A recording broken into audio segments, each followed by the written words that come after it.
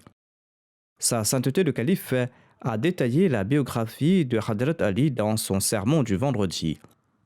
À la fin de son sermon, il a demandé aux Ahmadis de prier de nouveau pour les Ahmadis qui sont persécutés dans le monde.